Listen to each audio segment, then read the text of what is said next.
Welcome to Guide Guru. We hope this video helps. In this video, I will show how to remove Hyundai Accent front bumper, updated. Start by parking on level ground, disconnect the negative battery terminal, and gather tools.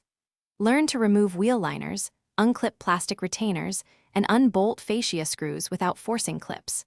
I will explain soft clips versus push rivets, trimming recommendations when needed, and how to avoid damaging paint or sensors during removal and prep for reinstalling.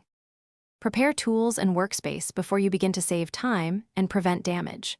I recommend a 10 mm socket, trim tool, and plastic pry to protect clips and paint. Keep a magnetic tray and small labeled bags for bolts and clips so nothing gets lost.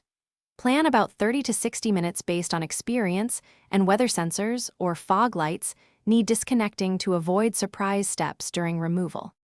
Work methodically from wheel wells to the top grille and center valance to prevent breakage. Remove wheel liners first, then take out upper grille screws and under tray fasteners. Unplug fog lights and sensor connectors before pulling the bumper forward to free fender tabs.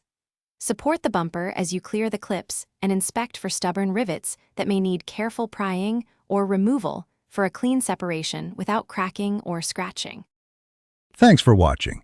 Consider subscribing if we helped you today.